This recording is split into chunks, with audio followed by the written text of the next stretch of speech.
Bakit ba 28 days lang ang February? Excited ka dahil magba-birthday ka na sa February 29th. Ready na ang plano mo para sa birthday celebration mo. Ready na ang damit mo, ang mga inihanda mong pagkain. At napaabot mo na rin ang mga imbitasyon sa mga kaibigan mo. Pero pagtingin mo sa kalendaryo, nawawala ang February 29th. Parang may nag-delete ng birthday mo sa system. OMG! Saan yun nagpunta? Paano ka magba-birthday ngayon? Napasigaw ka na lang ng, ibalik nyo ang February 29th! Saan na nga ba napunta ang araw na ito? At bakit nga ba kadalasan 28 days lang ang meron sa February? Huwag kang magalala. Relax ka lang. Dahil hahanapin natin ang nawawalang February 29th mo.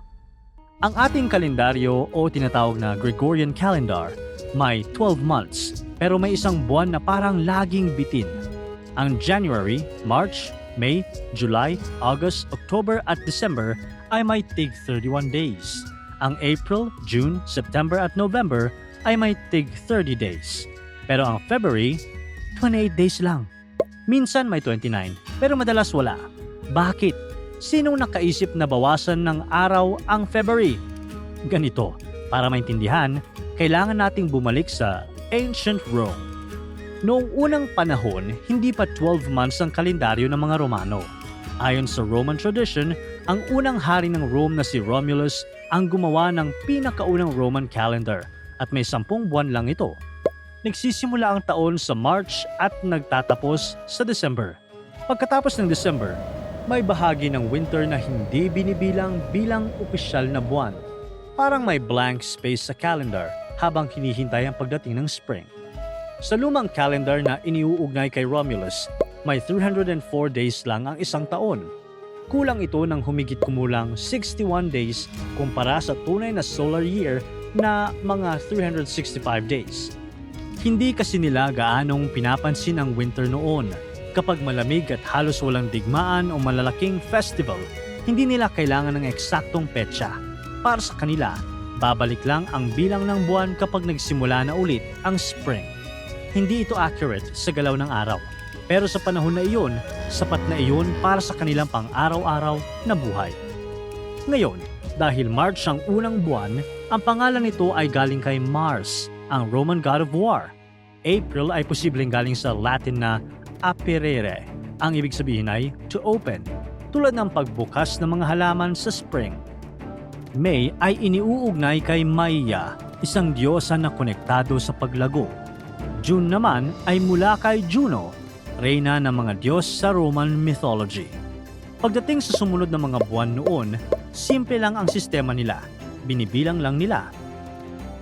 Quintilis ang tawag sa ikalimang buwan, mula sa quinque na ibig sabihin ay 5. Sextilis ang ika-6 mula sa sex o 6. September ay mula sa septem ang 7. October ay mula sa octo, 8. November ay mula sa novem o siyam. December ay mula sa decem ang 10. Nasaan ang July at August? Ang July at August ay hindi pa July at August noong una. Ang dating pangalan ng July ay Quintilis. Noong 44 BC, pinalitan ito bilang parangal kay Julius Caesar pagkatapos ng kanyang pagkamatay. Kaya naging July. Ang August naman ay dating Sextilis. Noong 8 BC, pinalitan ito bilang parangal kay Emperor Augustus. Pagkatapos ng panahon ni Romulus, sumunod ang ikalawang hari ng Rome, si Numa Pompilius. Dito nagsimula ang mas seryosong pag-ayos ng kalendaryo. Mas organisado si Numa at mas nakatuon sa mga ritual at relihiyon. Sa paniniwala ng mga Romano noon, maswerte ang odd numbers. Kaya inayos niya ang karamihan sa mga buwan para magkaroon ng 29 or 31 days. Sa ilalim ng tradisyon, ang naunang kalendaryo ay may 304 days lang at hindi kompleto ang bilang ng buong taon. Gusto ni Numa na mas tumugma ang taon sa galaw ng buwan, kaya ginawa niyang 355 days ang isang taon. Mas malapit ito sa lunar cycle na humigit kumulang 354 days. Pero kahit 355 days na, kulang pa rin iyon kumpara sa solar year na may 365 at 1/4 days. Idinagdag niya ang January mula sa pangalang Janus, ang Roman god of beginnings at transitions, na inilalarawan na may dalawang mukha, nakatingin sa nakaraan at sa hinaharap, at ang February upang punan ang dating hindi binibilang na bahagi ng winter. Sa puntong ito, naging 12 months na ang isang taon. Dito pumasok ang problema sa bilang. Dahil gusto nilang karamihan ay odd numbers, may isang buwan na kailangang maging even para makuha ang kabuuang 355 days. Ang napunta rito ay ang February at ginawa itong 28 days.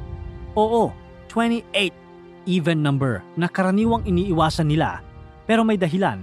Ang pangalan ng February ay nagmula sa Latin na Februarius, na hango sa salitang Februum o Februa, na tumutukoy sa purification o mga ritual ng paglilinis. May mga seremonyang isinasagawa tuwing buwang ito bilang paghahanda bago magsimula ang bagong taon sa March. Mula sa salitang iyon nagmula ang pangalang February. Kaya kahit hindi pabor ang bilang na 28 sa kanilang paniniwala, tinanggap nila ito. At mula pa noon, nagsimula ang pagiging pinakamaikli ng February sa kalendaryo. Pero may problema pa rin. Kahit 355 days na ang isang taon, kulang pa rin ito ng halos 10 days kumpara sa tunay na solar year na meron ngang 365 at 1/4 days. Kailangan kasing sundan ang solar year dahil dito nakabase ang seasons. Ang pag-ikot ng Earth sa paligid ng araw ang nagdidikta kung kailan ang spring, summer, harvest at iba pa. Pagkalipas ng ilang taon, napapansin nilang hindi na tugma ang mga buwan sa seasons. Ang mga festival at panahon ng pagtatanim ay napupunta sa maling parte ng taon. Kaya gumawa sila ng solusyon. Naglalagay sila minsan ng extra month na tinatawag na intercalary month o Mercedonius. Hindi ito automatic. Ipinapasok ito pagkatapos ng February 23rd o 24th. At karaniwan itong may 27 days. Sa ganitong paraan, sinusubukan nilang ibalik sa tamang ayos ang calendar. Pero hindi ito consistent. Ang paglalagay ng extra month ay kontrolado ng mga Roman priests na tinatawag na pontifices. Dahil tao ang nagdedesisyon kung kailan ito idaragdag. Minsan, nakakalimutan, minsan sinasadya, at minsan, naaabuso para sa political advantage. Halimbawa, para pahabain o paikliin ang termino ng mga opisyal. Doon naging mas magulo ang lahat. Isipin mo, may extra month na hindi regular. Depende sa desisyon ng iilang tao. Hindi mo sigurado kung gaano kahabang isang taon. At habang tumatagal, lalo lang nawawala sa ayos ang calendar ng Rome. Sa pagdating ni Julius Caesar, binago niya ang magulong sistema ng Rome. Maaaring kilala niyo siya bilang isang general, diktador ng Rome, at isa sa pinakamaimpluwensyang leader sa kasaysayan. Pero siya ay may malaking ambag sa kalendaryo na kilala natin ngayon. Matagal siyang nanatili sa Egypt kung saan ginagamit na ang isang 365 days solar calendar. Doon niya nakita ang mas maayos na sistema na nakabase sa pag-ikot ng Earth sa paligid ng araw. Noong 46 BC, ipinakilala niya ang malaking reforma na tinatawag na Julian calendar. Tinanggal niya ang lunar-based system at ginawa itong solar calendar na may 365 days sa isang taon. Inayos ang bilang ng araw ng mga buwan para maging mas consistent. Pero may isang problema pa rin. Ang tunay na solar year ay hindi eksaktong 365 days. Ito ay humigit kumulang 365.25 days. O ang mas eksakto pa nga ngayon ay 365.2422 days. Ibig sabihin, bawat taon may sobrang halos 1/4 day. Kung pababayaan ito, may ipon ng sobrang oras at unti-unting lilihis ang calendar sa seasons. Kaya nagdagdag si Caesar ng isang extra day tuwing ika-4 na taon. Dahil 4 na beses, ang 1/4 day ay katumbas ng isang buong araw. Doon ito binabawi. Ito ang naging leap year. At saan inilagay ang dagdag na araw? Sa February. Sa lumang Roman counting system, idinadagdag ang extra day pagkatapos ng February 23rd. Kaya tuwing leap year, nagiging 29 days ang February. Ang calendar na ginawa ni Julius Caesar ay tinatawag na Julian calendar. Akala nila noon, okay na yun. Pero may maliit pa palang problema. Di ba nga kasi, ang totoong pag-ikot ng Earth sa paligid ng araw ay mga 365 days, 5 hours, 48 minutes at 46 seconds. hindi ito eksaktong 365 at 1/4 days. Ibig sabihin, kahit may leap year kada 4 na taon, may sobrang 11 minutes pa rin kada taon. Sa isang taon, hindi mo mapapansin. Pero kung iipunin mo iyon sa loob ng mahigit 1,500 years, lalaki iyon. At nangyari nga, lumihis ang calendar ng halos 10 days kumpara sa tunay na takbo ng seasons. Pagsapit ng 1500s, napansin ng mga tao na ang simula ng spring ay hindi na tumatapat sa dating petsa.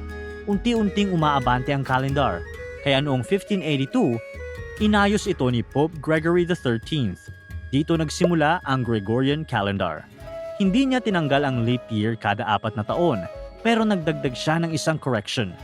Karaniwan, leap year pa rin kada 4 na taon, pero kung ang taon ay nagtatapos sa 00 tulad ng 1700s, 1800s o 1900s, hindi ito ginagawang leap year. May isang exception. Kung ang taon ay eksaktong multiple ng 400, sakalang ito magiging leap year. Halimbawa, 2000 ay leap year dahil 400 times 5 is equal to 2,000. Walang sobra. Pero 1900 ay hindi leap year dahil hindi ito eksaktong nahahati sa 400. Pero ang 1904 ay leap year dahil nahahati ito sa 4 nang walang sobra at hindi naman ito nagtatapos sa 00. Kaya pasok ito sa regular na rule ng leap year. Sa ganitong paraan, paminsan-minsan ay nilalaktawan ng leap year para hindi maipon ng sobrang minuto. Dahil dito, mas tugma na ang calendar sa tunay na galaw ng Earth at sa seasons. Pero kahit inayos ang system, hindi na nila binago ang haba ng February. Kaya hanggang ngayon, 28 days pa rin ito at nagiging 29 days tuwing leap year. Ngayon, paano naman kung ang birthday mo, February 29th, ay di magbe-birthday ka after 4 years? Nako, biro lang. Huwag kang mag-alala.